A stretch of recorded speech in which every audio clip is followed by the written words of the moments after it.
Bom dia, boa tarde, boa noite, seja bem-vindo para mais um Licinautas, o podcast. Aqui a gente fala sobre gestão pública, licitações e contratos, concretização de direitos fundamentais e o que der e vier, porque nós recebemos sempre os melhores convidados, especialistas em diversos temas, e hoje eu estou com ele, conhecido pelo seu apelido, né? Nós temos um personagem importante no cenário nacional das contratações públicas, o senhor Leonardo Ladeira, que para você que está conhecendo, caso não conheça ainda, pode chamá-lo apenas de Léo Ladeira. Bem-vindo, Léo.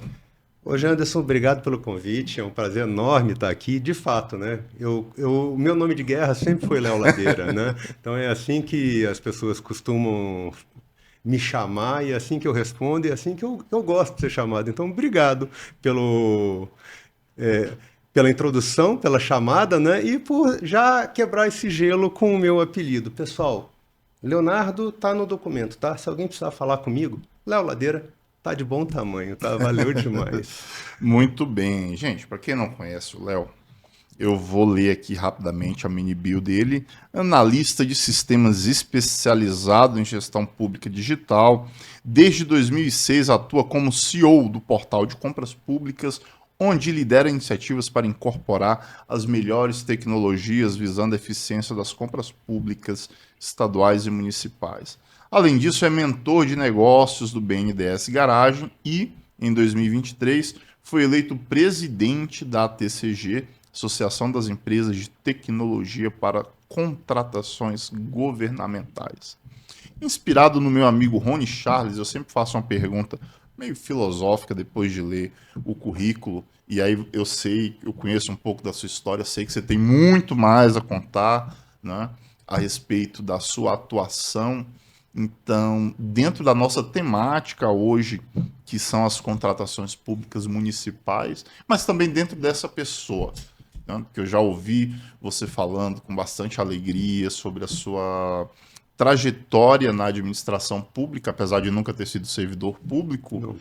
estrito senso, mas é uma trajetória, Léo, que se confunde um pouco com a trajetória da digitalização das contratações públicas municipais, né? Com certeza. Então eu te pergunto, e aí você pode gastar o tempo que for, porque acho relevante para essa nossa temática. Quem é Leonardo Ladeira? Realmente ela é filosófica, né? Porque não é todo dia que a gente tem chance de pensar um pouquinho a respeito disso. Vamos lá, quem é Leonardo Ladeira? Antes de mais nada, um analista de sistemas e um nerd de coração, tá? Isso são partes que fazem parte da minha essência. De forma complementar, cara, eu sou um empreendedor, eu me entendo como um empreendedor. E, de fato, como você colocou, eu nunca fiz parte da administração pública estrito sensu, mas profissionalmente eu sempre andei muito perto da administração pública. Então, vamos lá. Eu sou um cara de sistema de gestão, tá? Então, o famoso ERP. Então, eu comecei minha carreira pensando soluções de tecnologia para a gestão, tanto pública quanto privada. No comecinho, até olhando mais para a questão privada, mas, cara, eu sou Comecinho a gente está falando de quando, assim? década de 80. A minha primeira tentativa empreendedora foi eu fundei em 1987. Já tem um tempinho. Eu nasci em 2002, então você está vendo, tem um tempinho. Tem um tempinho. E desde sempre, tá, a ideia sempre foi buscar soluções que simplificassem a vida das pessoas. Tá? E quando a gente fala aí na década de 80, finalzinho da década de 80, começo da década de 90, a gente ainda estava vivendo aquela transição do início da digitalização das empresas, né? Não estou falando nem Dos órgãos dos públicos. órgãos públicos, que já tinham um movimento mais avançado um pouco, mas estava começando, o computador pessoal estava começando a aparecer. Eu sou brasiliense, né? Nato, tá? Nascido e criado por aqui. A gente está em Brasília, né, pessoal? Essa gravação eu ganhei o presente de receber a gravação do podcast Licinautas aqui em Brasília hoje. E não olhar para a administração pública é quase que impossível para um brasiliense que vem aqui, que estava aqui na cidade na década de 70, na década de 80. Então, a gente acaba olhando para esse lado da administração pública e cedo na carreira eu trombei com um troço que mudou minha vida, que é o movimento municipalista. Eu tive a chance, profissionalmente, de ter contato com o movimento municipalista, ainda no comecinho da década de 90. O que é o movimento municipalista? Explica para o nosso licinauta. Vamos lá. É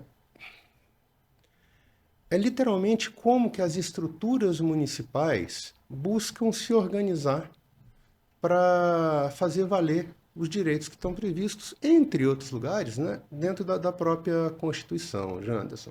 Você tem uma distribuição que todo mundo conhece, governo federal, a esfera federal, a esfera estadual, a esfera municipal, e você, quanto mais baixo você está nessa sequência, mais pulverizada é a questão administrativa.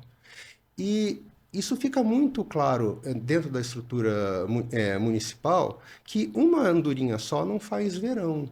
Sabe? É muito difícil você conseguir discutir, demandar ou fazer propostas de mudanças que a administração entende necessária para atender a população, se você está isolado num municípiozinho pequeno, principalmente. Né? Vamos tirar São Paulo, Rio de Janeiro, própria Brasília, os grandes municípios dessa conversa, porque aí a relação é outra. Perfeito. Mas quando você para pensar que mais de metade, né, mais de 60%, na verdade, dos municípios brasileiros tem menos de 20 mil habitantes, essa pessoa, essa estrutura sozinha, não é nada, não é ninguém. Eles têm dificuldades de todas as ordens, desde de recurso humano até de acesso à informação. E o que é o movimento municipalista? É a maneira com que esses pequenos atores espalhados do Oiapoque ao Chuí buscaram de se organizar e de se fazer representados nas demandas que eles têm, tanto junto a estados quanto junto ao governo federal. Então, é a maneira com que eles se relacionam entre si para, usando aquela história que a união faz a força, né? E não só açúcar, aí é outra união. Fez o mechan aí. Pois é, né? Não sei nem se podia. Pode, mas, não. União, Açúcar União, manda o dinheirinho aqui pro podcast. Não foi a intenção, mas foi a maneira com que eles encontraram, tá, de se fazer representados e de conseguir chegar em bloco para poder tratar demandas que muitas vezes são comuns e são pulverizadas. Sozinhos eles teriam muita dificuldade de fazer isso acontecer. Perfeito, Léo. Eu perguntei, para esclarecer primeiro, para nivelar, porque o nosso público ele é muito diverso. Perfeito. Tá? A gente tem os licinautas aqui, especialistas técnicos, pregoeiros, das três esferas de governo, mas a gente tem muito prefeito, a gente tem muito vereador que me manda mensagem, me manda direct, que assiste aqui, e gente da iniciativa privada que tem interesse mesmo em conhecer melhor a área pública, não é? Mas ainda na senda de quem é Leonardo Ladeira, eu vou pedir para você falar como é que você entrou nesse contexto, porque eu vou te confidenciar uma coisa. Na verdade, eu sou um confidenciador, né? É uma forma de viver que eu escolhi e me vejo bem vivendo assim. Quando eu fui apresentado a você, me falaram, você vai conhecer hoje o CEO do portal de compras públicas, que é um dos maiores portais, se não o maior portal, eu não tenho esse número, de compras públicas, portal privado de compras públicas do Brasil. Eu pensei assim, e aí sem nenhum preconceito, é um preconceito, mas sem nenhum pré-julgamento no sentido de valor.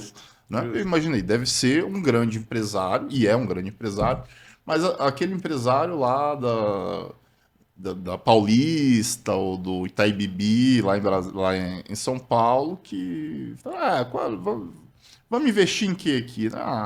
Criptomoeda, não. Petróleo, não, petróleo aqui é muito regulado no Brasil. Tem um negócio aqui, portal de compra pública, tem um bilhão sobrando aí? Tem, coloca nisso aí. Eu pensei que era o camarada lá, um Faria Limer, que que tinha comprado ou visto um campo para atuar e aberto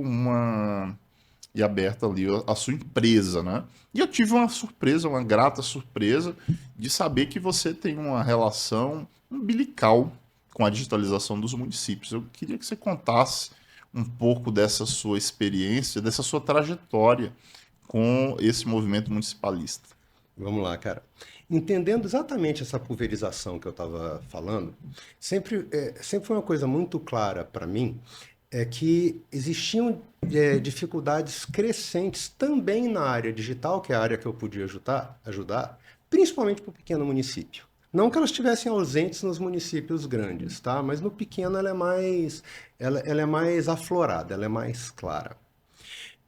E a gente estava já olhando para o segmento movimento municipalista, né, para essa realidade dos municípios brasileiros, quando a internet começou aqui no Brasil, tá? Ali em 96 para 97. Tá? Já tinha quase 10 anos de carreira, já olhando para isso, a internet começou. Jandes, na época, era nítido que faltava uma camada de tecnologia, que hoje, vamos combinar, está bem presente, isso mudou muito nesses quase 30 anos aí de história, entre entre a produção de conteúdo e o consumo de conteúdo nessa nova mídia, né, nesse novo canal que, vamos combinar, mudou o mundo, tá? Faltava tecnologia e eu olhei para aquilo e falei, poxa, eu entendo isso aqui e eu sei como colocar uma camada de tecnologia aqui dentro. E município vai ter uma série de demandas que começaram a aparecer, né? Portais municipais, lei de transparência, lei de acesso à informação, um monte de recurso tecnológico que começou a virar obrigação municipal, né, que os agentes públicos tinham que atender, e a gente viu que faltava. Eu e meu irmão, né, eu e meu irmão somos sócios de vida, não só irmãos, a gente atua em duas frentes distintas, mas sempre complementares, tá? Eu tenho essa visão mais técnica, o meu irmão tem uma visão mais administrativa, mais voltada para o impacto de comunicação, marketing, e a gente sempre trabalhou junto, a gente sempre foi sócio.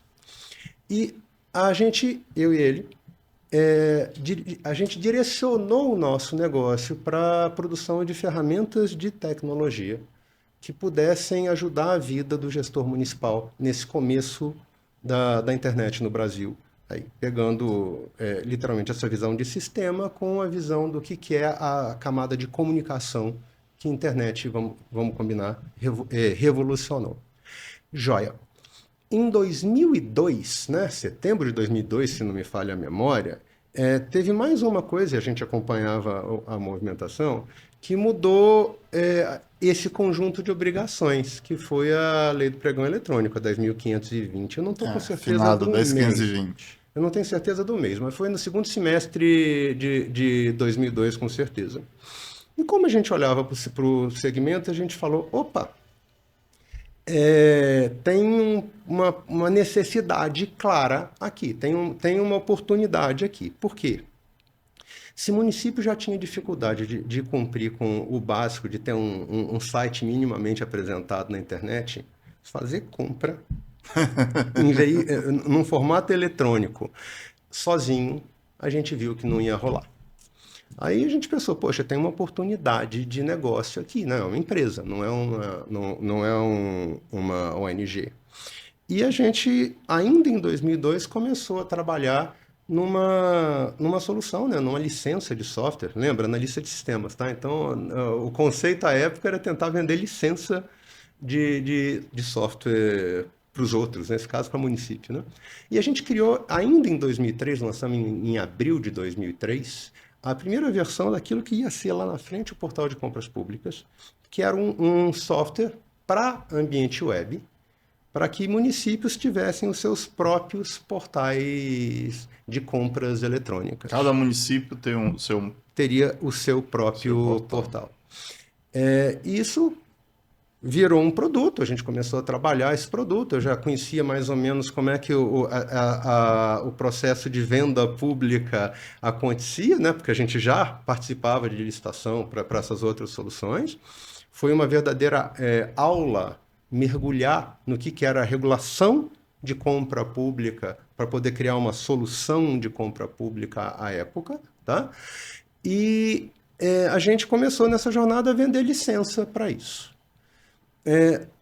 Não demorou muito, aliás, podia ter sido mais rápido, tá? Mas em algum momento disso, para ser bem exato, em 2008, esse ano eu lembro direitinho, a gente fez aquilo que para iniciativa privada, né, e para um modelo de startup, tá, que é empresa de software, que busca inovação e que busca fazer alguma coisa diferente, a gente chama de pivotada.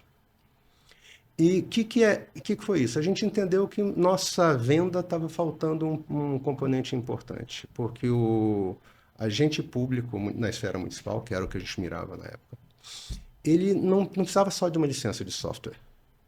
Ele precisava de serviço, um serviço agregado. Ele precisava de servidor, ele precisava de link, ele precisava de suporte, ele precisava de atendimento. Não era só comprar um software, instalar algo que nem um Windows na máquina, um Office. Tinha um conjunto de serviços. Não precisava da ajuda, ele não precisava de uma mão, ele precisava ser carregado. Mais ou menos, mais ou menos.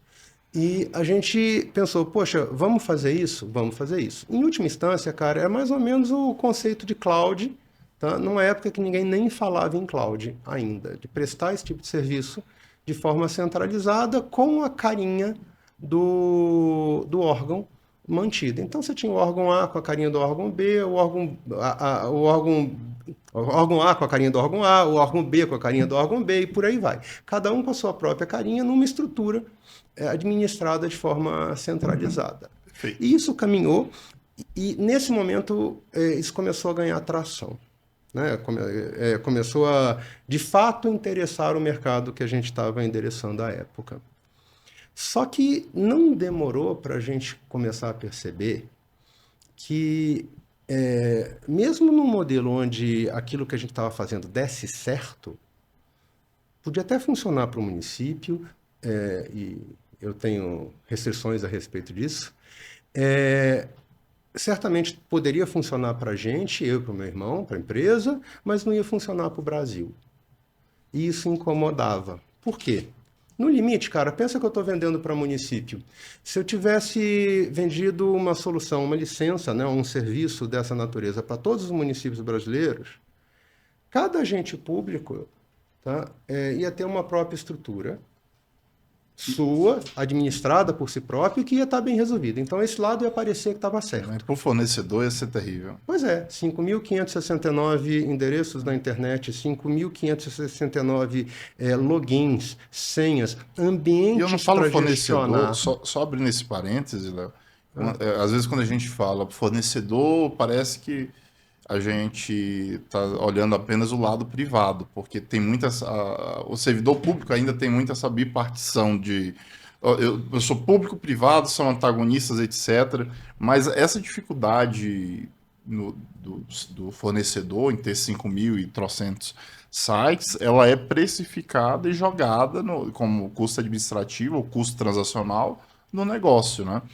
Eu sempre lembro de uma fala da nossa querida chefa ali da Suprema. Beijo para você, professora Tânia Pimenta. Ela sempre diz o seguinte em relação ao marketplace, né? Que é outra discussão. Se ter 5.000 marketplaces no Brasil é não ter marketplace. É não ter marketplace. Né? Então, assim, para a questão da plataforma de pregão, também é a mesma coisa. Assim, não faz o menor sentido você ter 5.000 plataformas institucionais em que... já basta para o custo transacional você ter 5.000 formas de fazer edital diferente. Né? Que a gente tem tentado padronizar, mas tem tido dificuldade. E ter uma plataforma de TI com todas as dificuldades e restrições é uma coisa impensável. Mas aí vocês entraram mudando a formatação do negócio. Como é que isso aconteceu? Exatamente porque a gente viu que não ia, que o que a gente estava fazendo podia funcionar enquanto negócio, mas não podia, mas não funcionava para a nação. E é mais sério do que você está falando. Não é se você ser só 5.500, é cada um ter o próprio. O fato de pulverizar esse próprio iria não permitir que o objetivo maior do processo da compra eletrônica, que é o aumento da competitividade, pelo contrário. tá? A gente não está falando nem de questões ainda de escusas, etc. Não. Que esse cenário favorece, de 5 mil e tantos. Favorece. Sem dúvida. Tem 5 mil objetos para controlar. Sem dúvida. Né? Mas vamos voltar na aqui. ótica do controle, sem dúvida que seria mais complexo. A gente enxergou com muita clareza que não ia ser bom, em última instância, nem para o agente público, para o órgão público, porque ele, na sua enorme maioria, de novo, São Paulo capital, Rio de Janeiro, as grandes cidades, não ia ter problema para isso. Tá? Agora, o municípiozinho pequeno, ele não ia ter massa crítica para fazer que esse processo acontecesse, ele não ia conseguir cumprir essa missão de comprar mais barato e de fazer o melhor uso possível da coisa pública. E, por outro lado, do dinheiro público, né? Porque se eu estou comprando, se não tem competitividade, eu vou pagar caro. Não é muito diferente de fazer um processo presencial. Tá? E a gente também via que isso ia ser um freio até para o desenvolvimento econômico de certas regiões. Por quê? Porque você ia acabar tendo uma não participação desses processos num percentual muito significativo da população representada nesses municípios. Né? E isso incomodava, e a gente pensava, como é que a gente faz para fazer diferente? E isso aconteceu em 2016, quando a gente resolveu fazer a segunda grande mudança dessa estrutura que a gente tocou, que a gente montou, que foi a criação do portal de compras públicas. E isso aí foi um verdadeiro salto no escuro, sabe, Janderson? Não vou esconder isso de ninguém, não.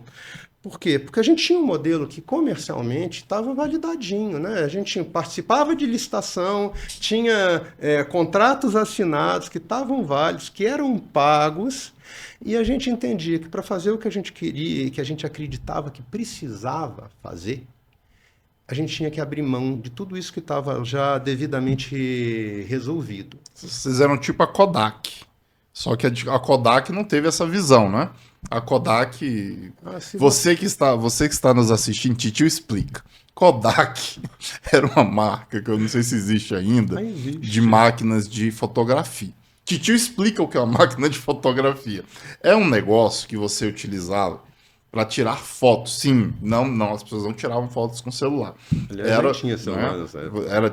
Você tinha que colocar tinha um rolo, né, que você colocava, aí tirava foto, aquilo ali era um negativo, você tinha que ir para um lugar, revelar, e você só via essas fotos depois, tá? Então a Kodak estava funcionando tudo direitinho ali. Pô, sou o maior vendedor mundial de rolos e de câmeras fotográficas, para que eu vou mexer nisso? O Kodak não fez nada. Mas vocês viram aquele cenário perfeitinho também, bonitinho, mas olha, isso aqui vai...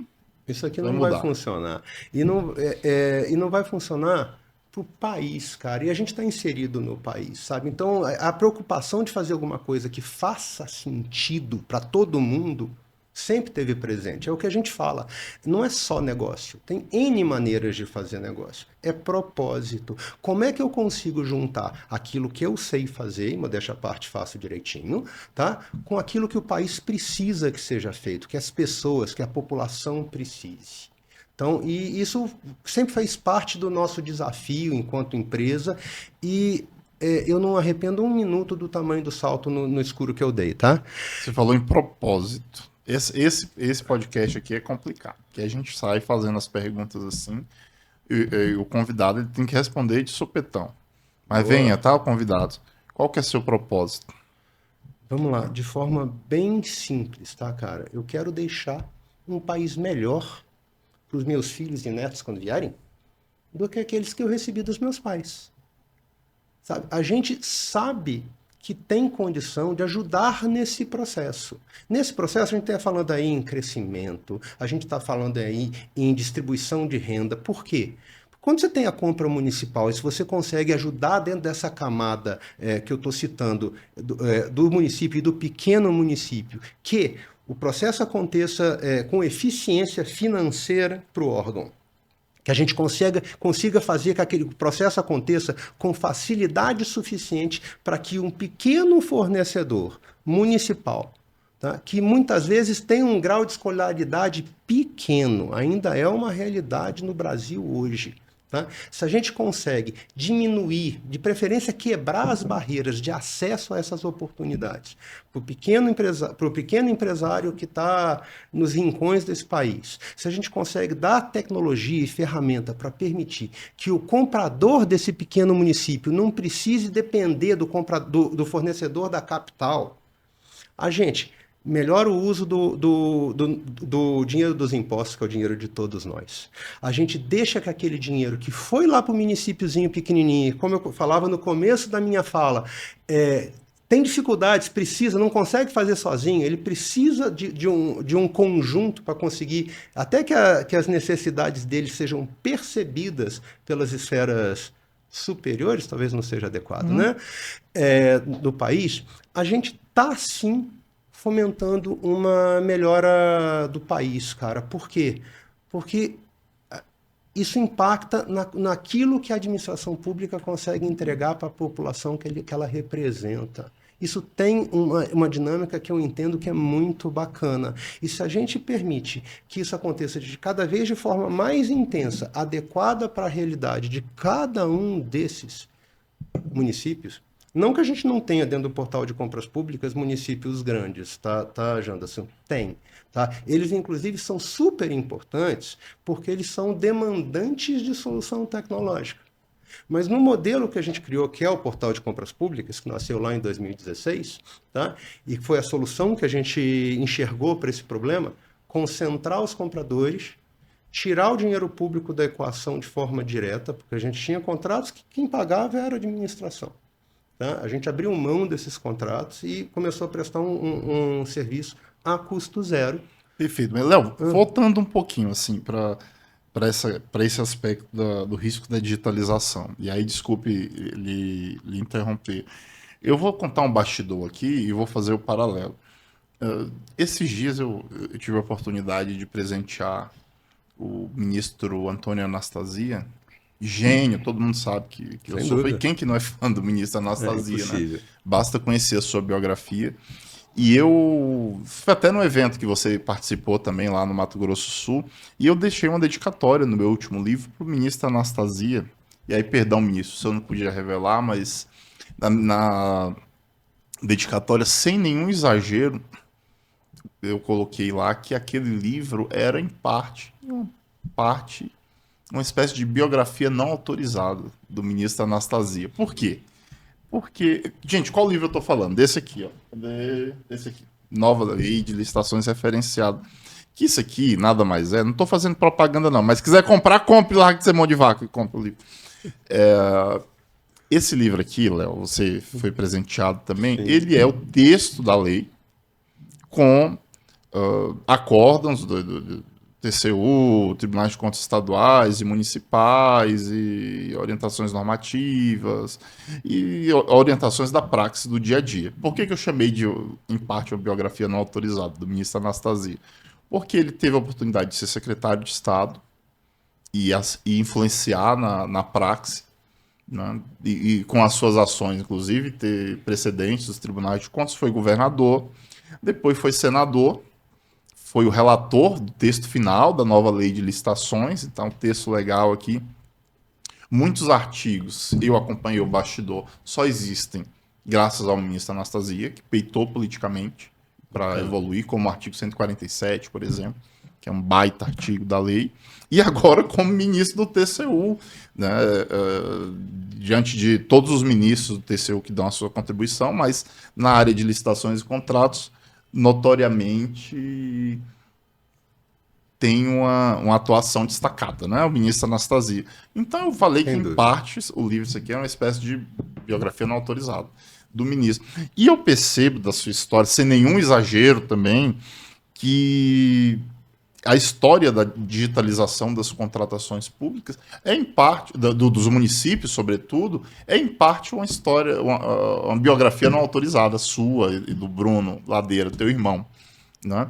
Isso eu falo porque isso é muito honroso. Eu digo, e aí eu lembrei, porque que numa conversa nossa a gente estava falando sobre separar a obra do autor, né? A gente tem autores que se confundem com a obra por tamanha sua entrega, né?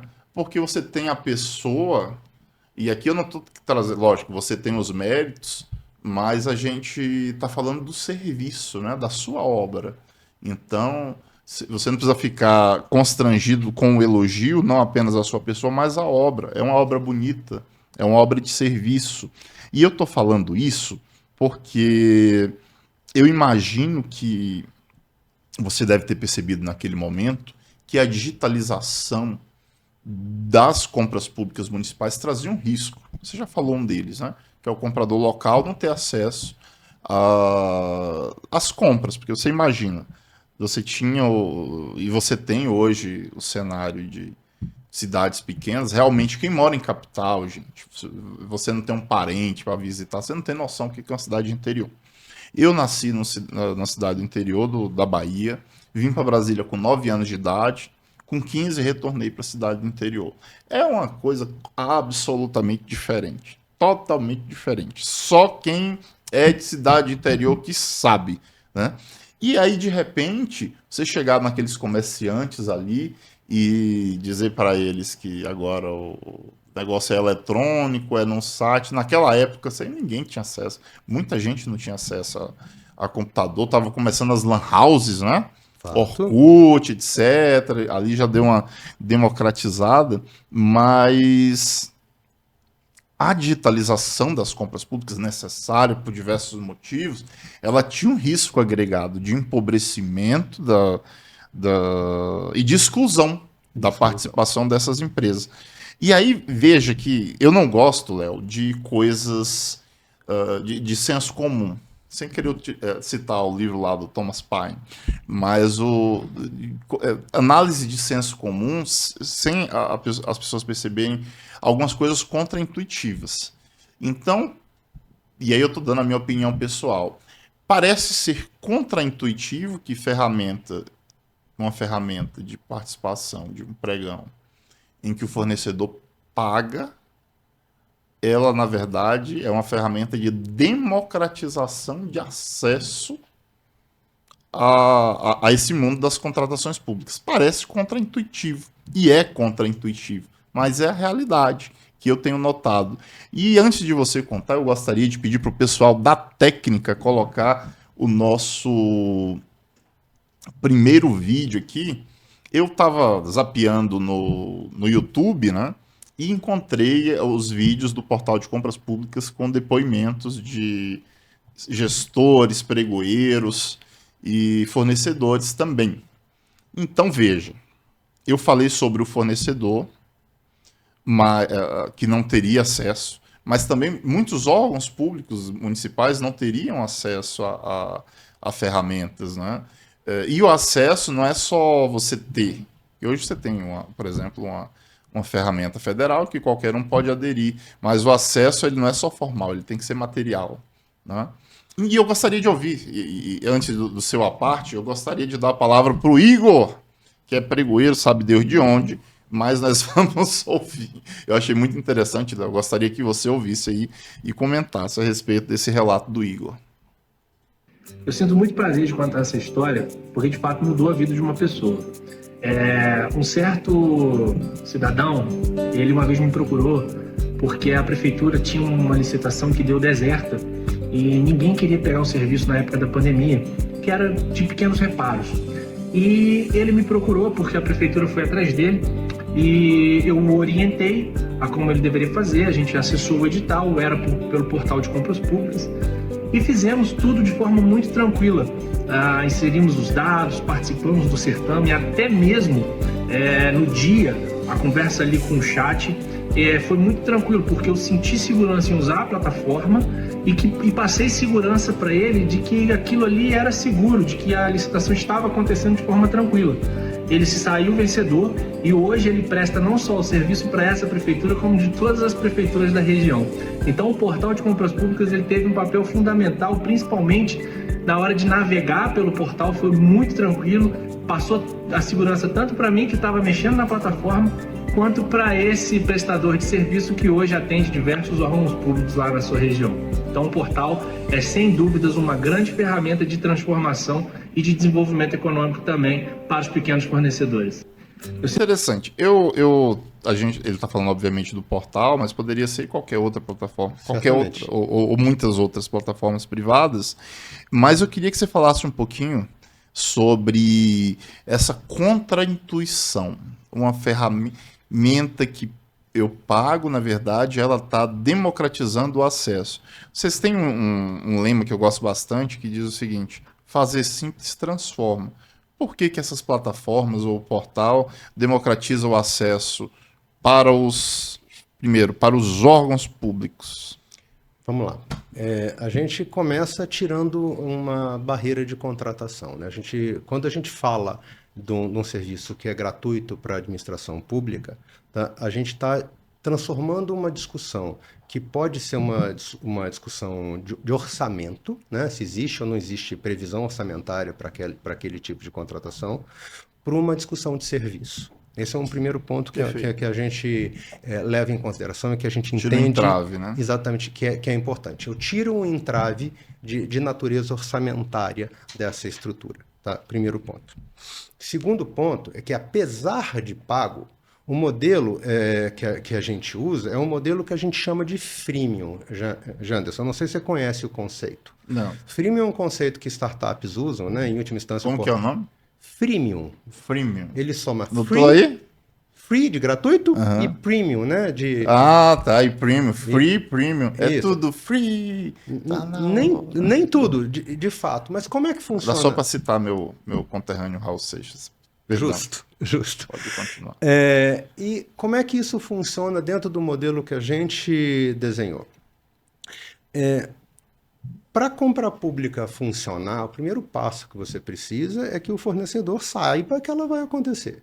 Sim. Então, o que a gente começa fazendo, isso é absolutamente gratuito para todos os participantes, uma vez que uma empresa, ou mesmo uma pessoa física, né? Porque, vamos lá, antes do advento da MEI, que praticamente eliminou a participação da pessoa física, né? Era comum que você tivesse esses pequenos serviços, né? Sendo prestados por pessoas mesmo, não por empresas que participavam desse tipo de processo também. Hoje em dia a MEI tomou conta, né? A MEI é uma pessoa física com CNPJ. Na prática é isso. Uhum. Então, o que a gente começa fazendo dentro da estrutura do portal? O comprador, quando ele publica a necessidade dele, a gente classifica o que ele tem de necessidade de aquisição, seja de produto ou de serviço. Então, eu sei, dentro de uma grade estruturada, o que é aquilo que ele está querendo comprar. O fornecedor, quando ele se inscreve no portal, de novo, esse pedaço é 0,800, ninguém paga nada para ninguém. Ele me diz 3 coisas. Primeiro, qual é a parte documental que ele tem, ou seja, para provar que ele está legalmente constituído, que eu não estou lidando com um fantasma, e legalmente representado. Tá? Que a pessoa que está ali está podendo falar em nome daquela... Habilitação jurídica, né? Exatamente. É diferente do processo, da documentação do processo, tá? Isso a gente só está validando acesso e legitimidade para acessar. Jurídica. Existência jurídica da pessoa. Perfeito. Aí ele me diz qual é a região do país, tá? Na verdade, quais são os estados do país que ele está preparado para acessar, e quais são os produtos ou serviços que ele oferece. Tá? Esse match, alguém querendo comprar, e tem esses fornecedores aqui que querem vender, a gente faz de forma automática. Tá? A gente faz isso de forma automática já tem mais de 10 anos e de forma gratuita. Para quê? Para aumentar a percepção da oportunidade de negócio, em última instância, para aquele fornecedor. Não importa o tamanho dele, dentro desse crivo. Qual é a região e o que é que eu faço? Tem alguém querendo comprar? Eu conto para você. Fornecedor, olha, tem essa pessoa aqui querendo comprar esse tipo de coisa aqui, e isso a gente avisa para todo mundo numa mecânica que é linear, é 100% aberta, 100% da publicação para 100% dos cadastrados, tá? E que acontece 2 vezes por semana também com um filtro que tira a barreira geográfica. Por quê? Porque a gente sabe que de vez em quando tem certas oportunidades que tem um volume de fornecedor pequeno, então ela gera um interesse muito pequeno. E a gente tenta trabalhar com pessoas que mostrando uma oportunidade diferente. Olha, você está nesse estado aqui, mas tem uma compra no estado vizinho e você não marcou, e talvez faça sentido. Léo, mas voltando ainda, desculpa. Voltando um pouquinho desculpa interromper de novo. Mas vai se acostumar. Você está acostumado. Já. Né? Voltando. O pessoal aqui comigo sabe que. Voltando à questão do órgão público, você acha que teria prefeituras que ficariam de fora da digitalização das compras públicas sem plataformas privadas ou que não seriam devidamente atendidas ou o processo seria mais complexo, mais moroso? Qual a vantagem do ponto de vista de democratização para essas prefeituras, para esses órgãos menores, em ter plataformas privadas que de repente têm um desenho mais palatável para as necessidades deles? Primeiro, tem uma questão de integração. Tá? Com menos grau ou com mais grau, todo órgão tem algum tipo de ferramenta que ajuda na sua própria administração. Nem que seja um Excel. Nem que seja um Excel. Tá? O que a gente fez lá atrás? Isso era foi uma das dores que a gente identificou na construção do portal de compras públicas. A gente começou a falar com essa ferramenta que o município hoje. Hoje a gente integra 86 RP distintos dentro direto por API, tá? Na estrutura do portal. Isso free. Completamente gratuito. Tá? E sempre que aparece mais um, a gente integra também. Isso aí é parte da construção que a gente faz. Para quê? Para simplificar o trabalho do lado do agente público. Tá? Em vez dele ter que ficar digitando, ele conseguir fazer isso através de essa era uma informação que eu não sabia. Eu confesso que eu não tinha conhecimento. Interessante. Interessante. Então a gente facilita o fluxo de informação. Na prática viabiliza, né? Porque a falta de integração, o pessoal está sofrendo PNCP. Salvo engano, o TCU não conseguiu integrar com o PNCP até hoje. É um exercício. Nosso sistema. É um exercício. Né? Não fala mal do sistema, foi eu que coordenei o sistema dele. Enfim. Mas eu gosto bastante. Eu adoro o PNCP cá entre nós, tá?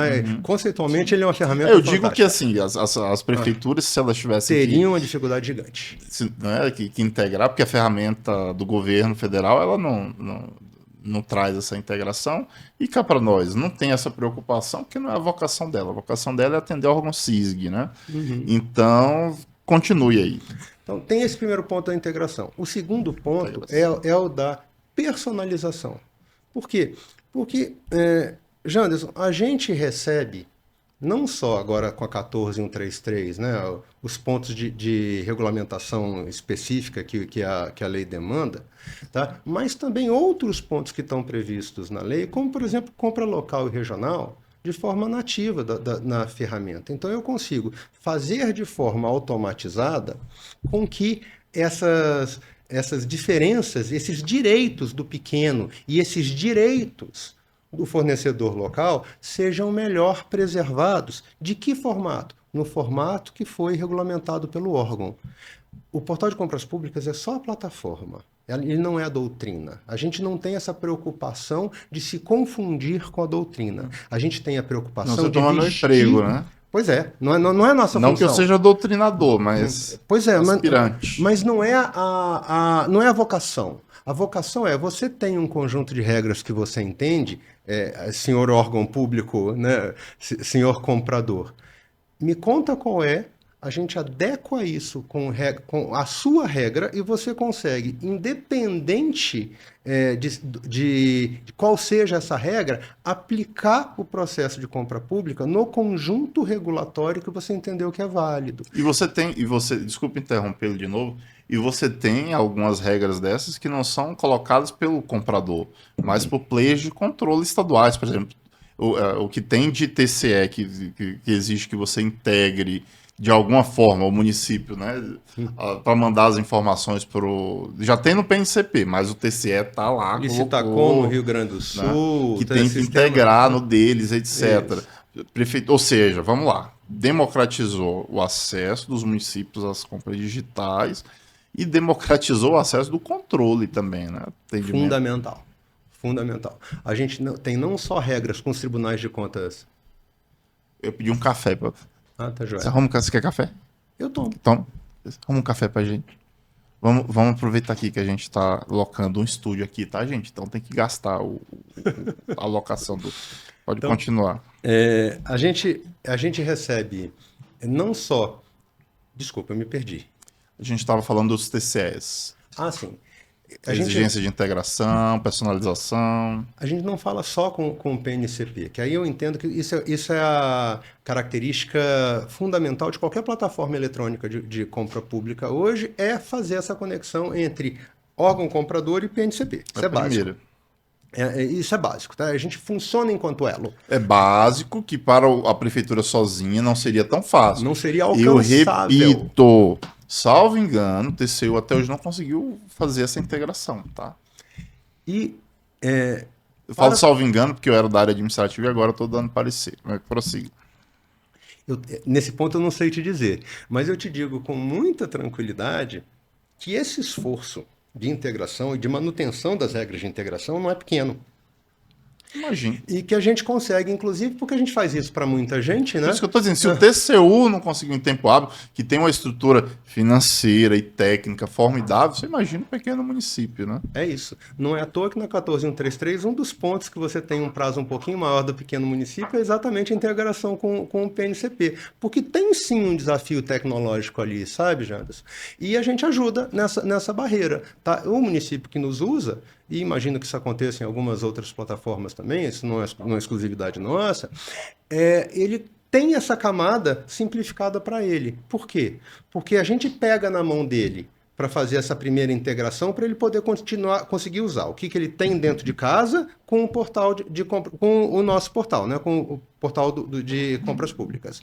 E a integração do PNCP é a gente para outro lado. Então ele só precisa estar preocupado com o primeiro elo da conversa que a gente pega na mão e ajuda. O resto não é mais problema dele. A gente recebe o dado dele e trata aquilo que foi processado dentro da plataforma e manda isso para fora. A gente também faz isso, seja por geração de arquivo ou por integração direta, com as ferramentas de controle de vários tribunais de contas pelo país afora, dos tribunais de contas estaduais pelo país afora. Notadamente, por exemplo, o Licitacom, lá do Rio Grande do Sul. Acontece no portal em tempo real, é atualizado no Licitacom. Isso caminha de forma direta também. E, além disso, tá, a gente consegue criar uma cadeia de rastreabilidade do que aconteceu com esse dado, né? Tá tudo assinado de forma eletrônica, a gente consegue mostrar como é que aquele processo aconteceu e também isso está disponível através de uma API de consulta pública, tá? Para qualquer, seja órgão de controle ou agente... Olha o Cauã aqui, ó. Opa, Cauã, muito Cauã obrigado. ficou famoso nas minhas aulas, que eu gravei aqui o curso de faz planejamento com apoio da IA, e toda hora eu falava, Cauã! Vai estar uma figura ilustre aqui nas licitações. E quando você falou em café, eu imaginei que era um cafezinho. Aqui dá para nadar dentro desse copo. Mas você é programador. A gente faz esse sacrifício. O programador está acostumado. Enquanto o Léo ele toma o cafezinho aí, eu vou pedir para o Cauã colocar o nosso próximo vídeo, porque aqui é assim, senão a gente fica aqui até amanhã, que tem muito assunto bom. A gente realmente é uma cachaça boa, né? Essa das licitações. Meu Deus do céu. E eu fiquei bastante, eu diria até comovido, mas tocado por esse outro vídeo aqui que eu vi, um relato dessa vez de um fornecedor. Vou pedir para o Cauã colocar para gente.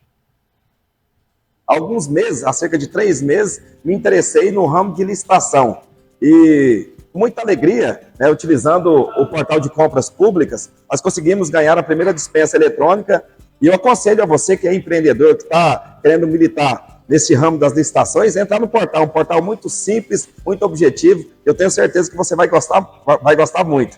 É a primeira que a gente ganhou, tá? De muitas que ainda virão através do portal de compras. É interessante. Eu noto uma democratização no acesso dos fornecedores também nas plataformas privadas, né? Só fazendo uma pequena introdução, Léo, eu veja assim, a alegria dele, né? Pô, tô me descobrindo aqui numa nova área. Talvez ele não tivesse acesso ao mercado de compras públicas, porque você sabe que é um mercado complexo, é um mercado que exige uma expertise, e vocês acabam simplificando e tornando possível que essas pessoas elas participem. E aí mais empresas pequenas participando, mais competitividade, o dinheiro girando. Cara, eu fiquei encantado. Deixa eu contar para você, Licinalta. Eu fui conhecer a base do portal de compras públicas e eu fiquei encantado, primeiro, com o Service Desk de vocês, de atendimentos, fornecedor. Estou com um problema aqui e tal. Uma estrutura enorme. E o pessoal lá, aparentemente, dando conta, né? Deve ser um inferno trabalhar ali dentro. Não é fácil, não. Não Né? é Porque fácil. você imagina, do Brasil inteiro. Mas, pô, só de você ter alguma pessoa do outro lado falando com você, isso aí já é uma diferença gigante, né? Todos os Agora o que eu pregoeiros. fiquei, todos os pregoeiros também. Todos eles sentados ali na central de atendimento, são um pouco mais de 100 pessoas envolvidas nisso. Caramba. São 2 turnos de 50 e poucas posições por turno hoje. Todos eles são pregoeiros formados pela ENAP. Ah, são? Sério? Todos. Tá? Caramba. Então, Então não é uma pessoa aleatória. não tem. É um help desk, tá? É uma central de suporte. Por quê? E é uma central de suporte específica, porque tanto para comprador, tá, quanto para fornecedor, é normal que você tenha dúvidas de como é que usa Sim, aquela solução tem de problemas, tecnologia. inclusive, na Exato. utilização. Exato. Tem algo mais desesperador do que você que está aí, ali sinal, você sabe o que eu estou falando. Você tá no meio de uma licitação, seja fornecedor, seja pregoeiro, e dá um bug no sistema, dá um troço, ou você vê que a ferramenta não está fazendo uma coisa que por lei, pelo seu regulamento, você tem que fazer, você não sabe o que fazer. É desesperador, eu já passei por isso há trocentas décadas atrás, quando fui pregoeiro, de você não ter, você liga para aquele número lá, não era o portal não, tá? Você liga para aquele número lá e não consegue falar com ninguém, desesperador, você tem uma sensação até como é que eu posso dizer? Você se sente muito inútil, né? Preso ali sem conseguir fazer o que você tem que fazer. E já para te passar a palavra, porque eu vou te fazer 3 perguntas em uma. Eu estou comentando isso porque outra coisa que me impressionou mais ainda do que a questão do atendimento passivo foi a busca ativa. Aquilo ali me impressionou demais. O que é a busca ativa? Pelo menos foi o que me explicaram lá, tá? Qualquer coisa você briga com o Léo Oliveira, que foi ele que me explicou. Eu sei exatamente o que você está falando. Que é o seguinte, o órgão ele está sendo aquela licitação está sendo pouco procurada lá e pode dar deserta. E aí o pessoal do portal lá, os atendentes ligando, ô fulano de tal, ô Igor, ô seu Francisco, olha, você tá sabendo que na tua cidade aí tá tendo licitação de tal objeto que o senhor atende? Você não quer dar uma olhadinha no edital? Não, achei fantástico isso. Isso acontece em mais de uma Uma camada. plataforma pública jamais conseguiria entregar isso. A gente faz isso em várias camadas, tá? Primeira coisa, lembra que eu falei que a gente fazia aquele mapeamento? A primeira coisa que a gente faz é identificar quem dentro da nossa base tem aquele perfil. Às vezes esse match é pequeno. Quando esse match é pequeno, o que a gente faz? A Associação Comercial do município, olha, tem essa oportunidade. O pessoal entra em contato com a Associação Comercial da região e fala, olha, eu preciso de alguma forma de contato com isso. Como a LGPD não permite que esses dados sejam passados para a gente, tá? A gente inverte a situação. Olha, tem esse cenário, vocês nos ajudam a desenvolver essa oportunidade junto a essas pessoas que têm esse perfil na sua região? Normalmente isso é positivo, tá? Não é sempre, de vez em quando alguém coloca alguma dificuldade, mas isso aqui é positivo. Normalmente nessa conversa alguém vira e fala, mas o pessoal aqui não sabe mexer com esse negócio de licitação não. Aí o que a gente faz? Treinamento. A gente monta em parceria, e 0800 também, gratuito, treinamento para aquele pessoal. O problema é que o povo não sabe usar... Peraí. Não, vamos lá. Acesso e tal. E, gente, eu não tô passando pano, não. É porque a gente vai descobrindo as coisas. Eu sabia que vocês Eu conheço o Conexão Portal, né? Que é um Esse é evento para que vocês comprador. fazem, A gente faz um Vocês dão um treinamento gratuito também. para fornecedores numa campanha que chama Venda Mais. E a ideia é exatamente essa: ensinar o pequeno comprador, o pequeno fornecedor municipal no pequeno município, como é que ele participa. E outro detalhe, você viu que era uma dispensa? Tá? E lembra da conversa do freemium? Só para fechar. Não tem taxação em dispensa eletrônica. Nem dispensa eletrônica, O fornecedor não paga nada. Não, nem chamamento público da agricultura familiar, nem primeira fase de credenciamento. Tá? Isso tudo não tem. Legal. Só quando o processo é um processo de maior monta que a gente cobra a nossa taxa de uso. Esse é outro ponto interessante. E aí, a vantagem do podcast é que você não precisa seguir enredo, né? Você vai Pois é. divagando. Essa questão do custo, e aqui eu não quero entrar em discussões jurídicas, a gente está falando de economia propriamente. O custo transacional da empresa, que é esse custo que a empresa tem para participar das transações, no caso aqui da licitação, quando você tem poucas plataformas, ele reduz bastante em relação ao modelo presencial, né? Porque você imagina, eu tinha licitação que seja pregão, seja concorrência, tomada de preço em tantos municípios. Primeiro, aquilo já me restringia geograficamente, porque não posso estar em todos os lugares ao mesmo tempo, e restringia a quantidade, até pelo horário, né, das licitações que eu conseguiria participar. E depois, você tinha um custo, imagina, hotel, deslocamento, alimentação, etc., que foi sensivelmente reduzido com a digitalização, né? Então, assim, desculpa perguntar, quanto que é essa taxa de A nossa taxa mais cara, tá, que é a assinatura mensal, tá? A gente tem um preço mensal, a gente tem um preço anual e a gente tem um preço que é o do uso único da plataforma. Eu sou anual, assim, quero participar. Para o ano inteiro, isso está custando hoje... Mensal.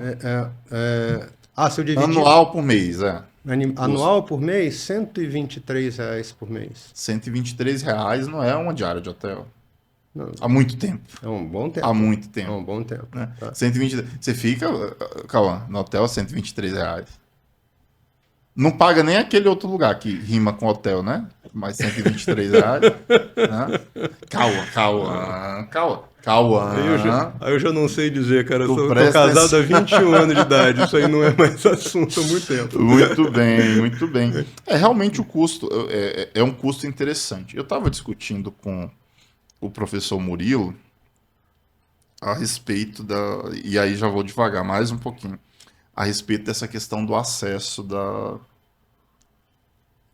dos fornecedores, que é meio que uma esquizofrenia, com a desculpa da utilização do termo, sei que não é adequado, mas para retratar a macrogovernança das contratações públicas no Brasil hoje.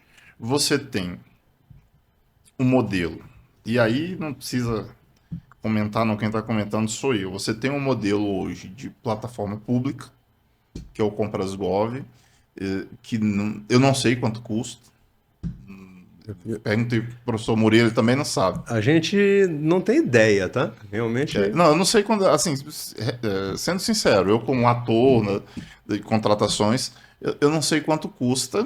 Eu acho que esse custo ele tinha que ser repassado para quem utiliza e não para sair do orçamento. Né? Meu entendimento. E por que eu estou falando isso? Janderson, mas o privado também acaba sendo embutido no preço final. Não necessariamente, porque aquele custo transacional, como a gente viu, ele tá sendo bastante reduzido. Agora, no caso da plataforma pública, você tem um custo, primeiro, que eu não sei quanto custa, e segundo, que há uma política, e alguém decidiu isso em algum momento, de suposta democratização de acesso. Eu não vou cobrar para que todo mundo possa participar. Mas, ora, você vai fazer um concurso público hoje, tem uma taxa de cobrança, né? Mas assim você vai afastar as pessoas que não têm condição. Isenta essas pessoas que não, né, que tem que ser... Como vocês isentam, né? Esses casos aí que você falou. por que a sociedade toda vai pagar no orçamento? E por que eu falei esquizofrênico? Porque, Léo, não sei se você está acompanhando agora, com a nova lei de licitações, que expressamente disciplinou a questão da garantia da proposta, né? Como não tem nenhum marco de entrada para tirar o aventureiro, o cara que está brincando de pregão, na entrada, por exemplo, para usar a plataforma pública, um monte de pregoeiro está fazendo agora? Exigindo sem necessidade garantia de proposta. Por quê? Porque a empresa não pode participar sem mostrar que tem a mínima condição financeira de entregar bem, de executar o contrato. Então, olha que esquizofrenia. E nesse ponto aí tem garantia de proposta que frequentemente passa dos R$ 500, mesmo para projetos pequenos. Não, passa muito mais. Sim, isso. Para ver um processo. Não, e aí entram umas loucuras, assim, que eu não vou nem me alongar, né? Mas tinha um município que eu fiquei sabendo que para a empresa receber de volta, ela tinha que ser um despacho, um requerimento à mão, que entregue pessoalmente lá. Ainda tem essas maluquices, né? Que a gente não vai nem entrar aí. Mas o fato é, eu tenho uma plataforma pública que não cobra, e no meu sentido esse é um problema, porque repassa para todo mundo um custo que já foi, na verdade, embutido ali como custo transacional que a empresa deixou de ter, e lá na frente a empresa vai ter por licitação a tal da garantia da proposta, que queira Deus que vai ter de volta, às vezes tem que ir lá com requerimento presencial, ninguém vai ir buscar R$ 500 lá, né? Em Cabral do Rocha, R$ 500. O fato é que a gente precisa, enquanto players da governança macro das contratações brasileiras, pensar o que a gente quer. Né? No meu sentido, não faz sentido. No meu sentido, não faz sentido. Né? No meu pensar, não faz muito sentido essa formatação. E falo isso, Léo, assim, com bastante isenção e tranquilidade de quem vive e respira contratações públicas desde que se entende por gente e de quem fala o que quer. Né? Como todo mundo sabe. O que você acha nesse panorama? Assim? O que faz sentido? Eu sei que você é um player do mercado, mas você já mostrou aqui pela sua trajetória que você tem uma preocupação genuína com o avanço das contratações públicas. O que você acha disso tudo? Janderson, vamos lá. Eu acho que o processo tem que ser ser o mais justo possível e ter o menor impacto possível. Por exemplo, a gente quando deixa esses pontos gratuitos, o primeiro pedaço do ofertar a oportunidade, tá? Eu entendo que é uma necessidade, devia ser quase que um processo obrigatório, tá? E eu vejo feliz, que você citou o governo federal, ele começou a fazer isso recente, né? Começou a tentar fazer essa notificação dentro da base dele, o que eu acho positivo. Não estou querendo aqui só ser maniqueísta da plataforma privada, não. Tem pontos... Não, sim. Tem pontos que a gente tem que bater palma. Eu vou te interromper de novo, para não parecer que eu estou puxando o saco. E também, se você pode, problema seu, eu quero que... Mas, assim, a plataforma pública ela é bastante interessante nesse cenário, no meu sentir, porque, por exemplo, ela puxa para baixo os preços das plataformas. Se vocês começarem a cobrar muito alto aí, o pessoal corre para a plataforma. É uma ferramenta de regulação de preço. Já que a administração pública não está regulamentando juridicamente o que devia fazer. Mas essa é uma discussão que nós não vamos entrar aqui. Né? Vamos voltar aqui para a questão da plataforma. Então, esse é um ponto que a gente entende que fomenta o mercado, que é uma necessidade e que é um alerta de interesse econômico. Até porque se a pessoa não pagou a nossa mensalidade, né? Tem uso único? Ok, mas vamos pensar na mensalidade? Todo dia no portal, só para pegar um exemplo, tá? Nesses R$123 que a gente falou, não tem nenhuma taxa para absolutamente mais nada, nem treinamento, nem suporte, nem absolutamente mais nada. E ele tem acesso a todas as disputas do portal naquele período. Disputa, né? Porque se ele continuar depois do processo de sessão pública, ele continua tendo acesso a isso também. A gente está falando aí em torno de 200 mil oportunidades de disputas únicas, tá, por mês. Vamos lá. Léo, deixa eu te fazer uma pergunta que eu realmente não tenho ideia. Se a gente for analisar assim, esqueça a plataforma pública, mercado privado, plataformas privadas, pegar ali 70% da quantidade de pregões, quantas plataformas operam 70% disso? Eu diria que no máximo 6. Conta de padeiro, né? Conta de padeiro, no máximo 6. Botando uma que, apesar de pública, também cobra, que é o Banco do Brasil na conta, tá? Perfeito, perfeito. Eu estou fazendo isso porque você faz 100 e pouco, faz uma conta de padeiro aqui, dá menos de R$1.000 para a empresa que quer participar. Se fosse o mesmo valor, é conta de padeiro, lá que você é chato. Porque sempre tem um chato, né? A nossa audiência é qualificada, tem mais de 60 mil views cada episódio. Que bacana. Inclusive já está convidado para patrocinar o nosso podcast. Mas você também, plataforma pública, quiser patrocinar também, fica à vontade. Né? Mas 60 mil deve ter um chato, né? Então, com certeza, tem mais de um. Então, para a pessoa não ficar me corrigindo. Mas esse órgão que deixou de ter acesso ali a... Aliás, que órgão, né? Essa conta de padeiro aqui, eu tenho 6 vezes 100 e pouco, dá menos de R$1.000. Se você for pensar num custo administrativo da plataforma... aliás, desculpa, do custo transacional da licitação presencial é bem significante, ainda que você participe das 6.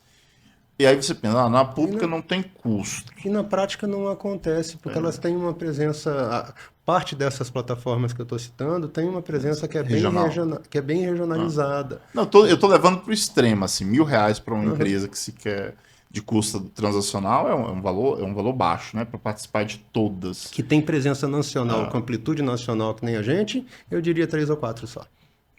3 ou 4, aí já vai para uns 500 com. Então, assim, parece ser interessante o custo transacional. Porque além de a gente não saber o custo da plataforma pública, tem essa questão às vezes não atende, né? As necessidades, tanto do ponto de vista de personalização, integração, mas às vezes até de facilidade de acesso.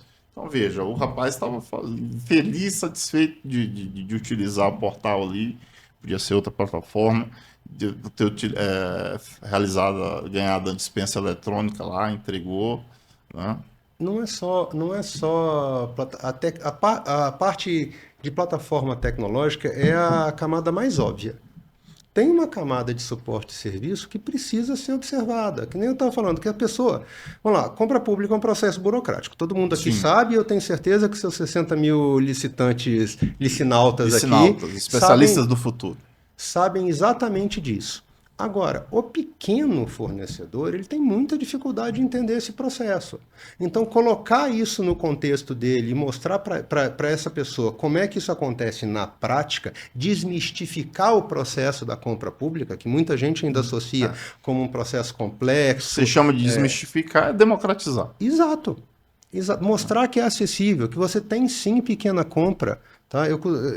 Deve ter num dos vídeos que a gente tem no nosso YouTube, tem de uma senhora feliz da vida, que ela era uma florista, que ela estava contente que ela... não, vamos encontrar esse vídeo agora. Que seja. Mas, contando a história rapidamente, ela estava super satisfeita que ela tinha participado de uma disputa numa escola pública para fornecer as flores da festa de formatura da escola, e era uma compra de R$800. Era uma compra desse tamaninho. E absolutamente local, porque vamos combinar, você não vai mandar flor para uma escola do município para outro, tá? E que aconteceu, atendeu a necessidade da escola, abriu uma possibilidade de negócio para alguém que tem um negocinho que fazia sentido, esses R$800, e que foi a custo zero. Mas porque tinha um procedimento também mais simplificado, e aí eu não vou ficar falando aqui, porque no outro episódio eu já falei, fiquei 10 minutos descendo o pau na dispensa eletrônica, que eu odeio aquele negócio. O pregãozinho? O pregãozinho é um absurdo, aquilo ali enfim, o Cauã já tá ali cansado de ouvir falar do tal do preguinho, né? Do preguinho. Que seja. Eu falei que ali foi Satanás, saiu do quinto dos infernos, especialmente para... Né? De 2000 anos a cada 2000 anos, Satanás sai do inferno. Ele saiu com aquele diabo daquele negócio. A dispensa talvez seja a modalidade com mais personalizações criativas que a gente tem visto. Pois é, mas aí você consegue trazer aqui uma coisa que provavelmente essa florista ela não ia conseguir participar da dispensa eletrônica, do preguinho, assim. Sem Talvez não alguém. fizesse sentido. Possível, é bem possível. Então, esse aspecto da democratização eu acho bastante importante, Léo. Porque você sabe que a gente já conversou sobre isso, a pauta da utilização das compras públicas como instrumento de desenvolvimento regional e local e social, distribuição de renda, é a pauta da minha vida. Você sabe que eu escrevo sobre isso há muito tempo, Sim. milito sobre isso há muito tempo, e eu fico muito feliz em ver essa pauta finalmente ganhando o horizonte. Porque a gente vai falar de ESG, cara, cá para nós. Vamos falar a verdade? Você pregoeiro, você fornecedor, você licinal. Deixa eu dar uma viajada aqui. Você vai falar em greenwash. Greenwash é green verde, wash lavagem. São aquelas compras, no nosso caso aqui, mas são aquelas pautas, aquelas empresas, aqueles produtos que se vendem como sustentáveis, mas na verdade ela não tem nada de sustentável ali. Ele só está querendo embutir um valor ou pegar um nicho de mercado para dizer que é sustentável, mas é igual ou até pior do que o outro. A gente tem nas compras públicas um greenwash do ESG muito significativo. E vocês têm um ESG, vocês que eu falo, as plataformas privadas, que acho que ficou por muito tempo, pelo menos para mim, encoberto.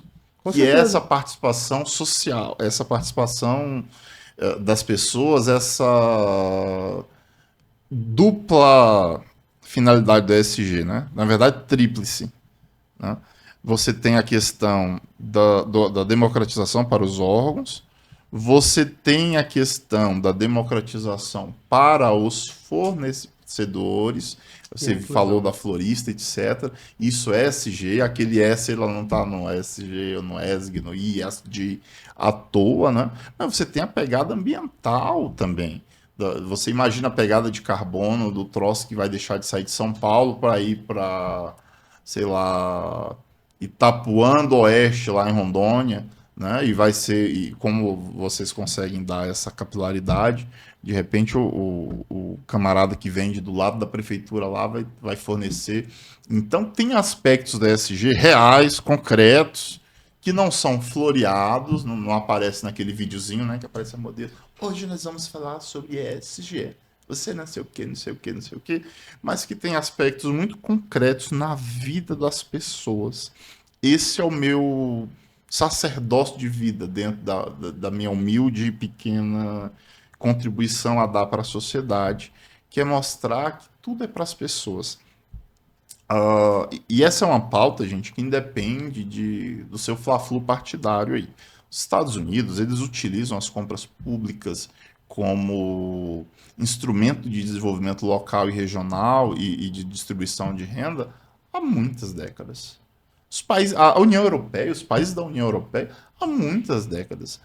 Por que o acordo da União Europeia-Mercosul não saiu até hoje? Porque eles estão protegendo os agricultores lá da França, etc. e tal, né?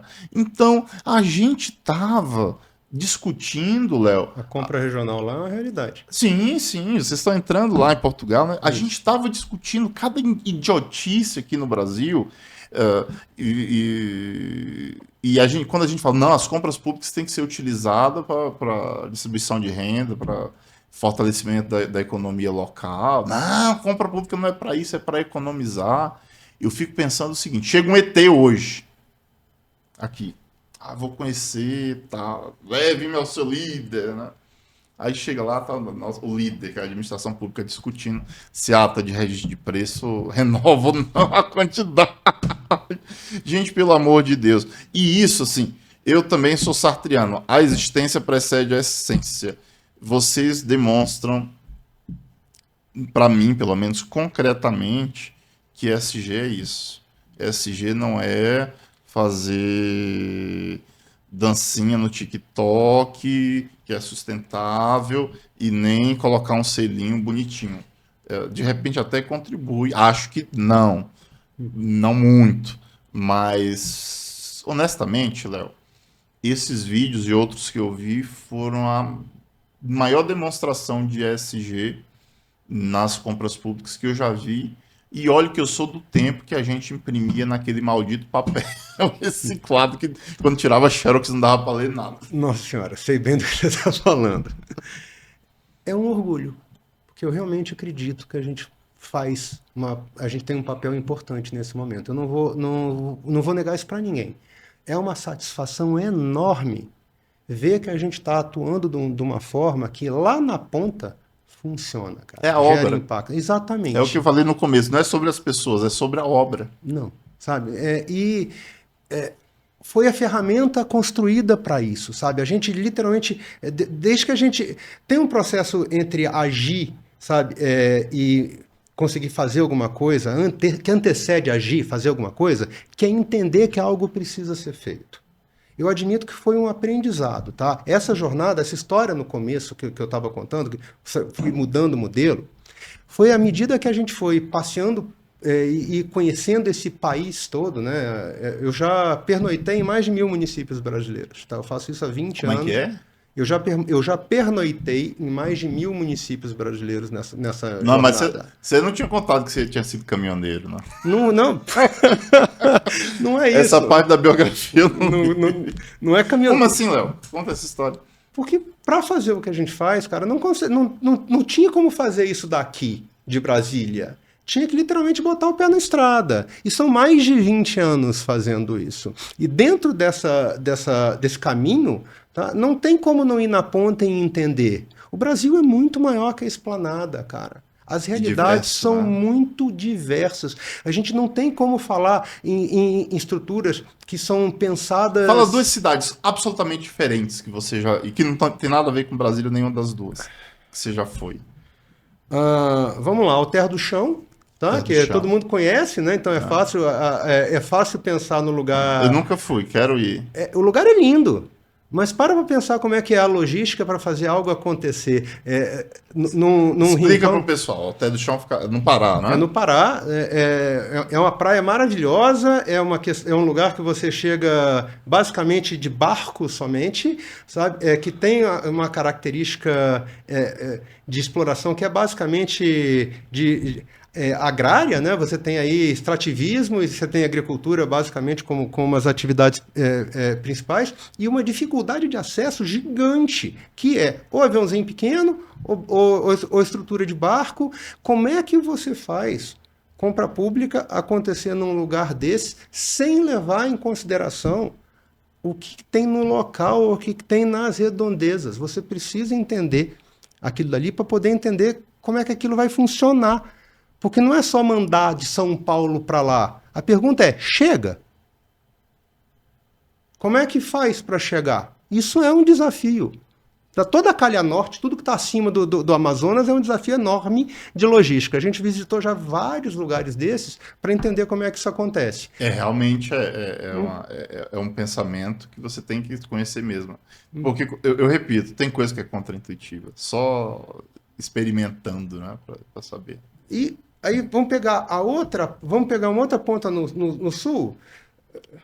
Não vou falar uma cidade pequena dessa vez, vamos falar em Uruguaiana.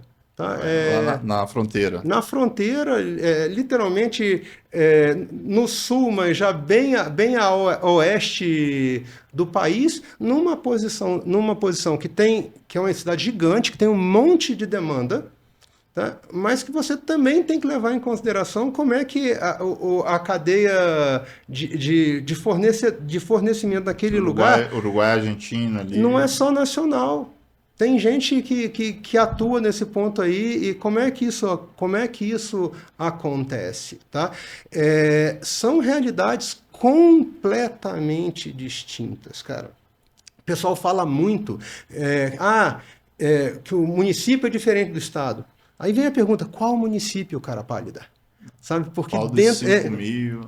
Porque são diferenças muito gritantes, são micro-regionalidades muito claras e são demandas muito específicas. Não adianta dizer, eu conheço o pequeno município. Conhece o pequeno município aonde? sabe? Porque são realidades diferentes. E a gente só consegue conversar isso com cá entre nós, com a energia que de vez em quando eu boto nesses papos, quando a gente começa a falar, quando a gente vê. Tá? E você não tem, né? Você falou em hotel. Ah, amigo, a quantidade de lugar que eu tive Imagino, né? que eu tive que dormir, que não tinha, não era nem um hotel, nem uma pousada, não. Era um restaurantezinho daqueles bem familiar que alugava um quartinho para pernoite e que era uma coisa assim, bem simplória. A quantidade de vezes que eu gastei uma semana para ir, para voltar de um lugar. Muito bem, meu amigo. Já agradecendo pela sua participação no Licinautas, o podcast. Eu já peço para você que está nos assistindo até agora, deixa o seu joinha, dá o like aí, ajuda a gente. Se não é inscrito no nosso canal, se inscreve, seja você também um licinauta, o especialista do futuro. E já agradecendo a sua participação, eu quero pedir para que você fale um pouco sobre futuro, Léo. As contratações públicas municipais. Os desafios, eles aumentam, dada a complexidade da sociedade, o avanço da tecnologia e a própria nova lei de licitação que trouxe, graças a Deus, uma série de possibilidades para a gente sair desse atoleiro que às vezes a gente é colocado nessa visão maniqueísta de que pregando ou licitação tem que ser de um jeito só, né? Então a gente teve aí o Contrata Mais Brasil, que é uma ferramenta muito interessante do governo federal. Vocês lançaram lá no portal o Contrata Simples, né? Isso. Que eu vou pedir para você falar um pouquinho sobre ele. Então, nós temos credenciamento, vamos ter diálogo competitivo aí na frente, mas nós temos essa abertura cada vez maior para o desenvolvimento econômico, social e local. Qual a perspectiva de futuro das contratações públicas municipais e o que é esse Contrata Simples? Vamos lá. O Contrata Simples é a nossa interpretação, por assim dizer, né, das ferramentas de credenciamento que permitem que a gente tenha um processo de contratação mais ágil e mais objetivo para certos objetos, né? É um paralelo ao Contrata Mais Brasil, né, que é uma solução já conhecida aí por todos e que cá entre nós foi mais um marco. Mais amplo, né? Mas ele é mais amplo, exatamente. Ele não tem as limitações de objeto que o Contrata Mais Brasil trouxe. E o raciocínio é muito parecido, tá? Mas é um primeiro passo para aquilo que a gente entende que também vem logo ali, que é o e-marketplace, tá? E que é um caminho que eu entendo que sem volta para o processo de compra pública brasileira, principalmente da parte dos bens comuns também. Eu não estou falando só em mercado fluido aqui, não. Estou pensando numa coisa um pouquinho mais ampla do que isso. Tem uma jornada para fazer? Tem, mas eu vejo um caminho que já está mais ou menos conhecido, pelo menos no sentido da direção. O detalhe da rota pode ajustar aqui ou acolá, mas eu entendo que isso é inevitável. Você fala um bocado a respeito disso e vem. Eu vejo que a gente tem que discutir muito regulação, tá? Que não tem como não discutir regulação, porque todos esses processos eletrônicos de compras, Janderson, o desafio para isso acontecer, ele não é só um desafio tecnológico. Talvez o menor desafio seja o desafio tecnológico. Tá? É um desafio de transparência e é um desafio de governança. A gente precisa entender, tá, qual é o conjunto de regras que a sociedade vai tratar como obrigatória para poder garantir que aquilo que foi feito certo do jeito certo. Porque não é só o resultado final. O processo faz muita diferença e a gente precisa conseguir enxergar esse processo. São pontos que a gente ainda tem que evoluir dentro dessa discussão que a gente vive hoje, das plataformas também. Tá? Não é só tecnologia, eu vou insistir nesse ponto. É governança e transparência de forma muito intensa. E para onde é que eu acho que a coisa vai? Para cada vez mais o brasileiro entender que o processo de compra pública é sim parte da vida dele. É sim algo alcançável. Eu não estou falando aqui só do empresário, não importa se ele é grande, médio ou pequeno empresário ou micro. Tá? Também estou falando do cidadão, porque o cidadão precisa compreender o peso que a compra pública tem naquilo que ele tem à disposição para ele e para os filhos dele dentro do lugar que ele mora, no município, seja ele numa grande capital, seja ele no interior. As necessidades humanas, elas parecem muito, né? Então, elas precisam ser atendidas, mas esse formato de atendimento, ele precisa entender como é que isso se torna viável, e essas materializações, elas são distintas pelo Brasil afora. Então, eu vejo que o caminho é esse, cara, é a gente conseguir aumentar a percepção da relevância do que é o segmento para a economia e para a população. E para mim está muito claro, a gente precisa deixar absolutamente claro para todos como é que o dinheiro dos nossos impostos está sendo usado, de que forma, em que intensidade, em que volume e com quais finalidades. E a gente hoje tem um conjunto de ferramentas que aponta para o rumo certo, inclusive no PNCP, fundamental, tá? Mas que ainda é um trabalho em construção, a gente ainda tem muitos passos para dar. Muito bem. Traduzindo e resumindo tudo que o Léo falou, temos muito trabalho pela frente, mas eu vejo também esperança. Muita esperança. Esperança. Sem dúvida. Então, agradeço você, Licinalta, especialista do futuro, que ficou aqui até o finalzinho. Muito obrigado, vejo você no próximo episódio.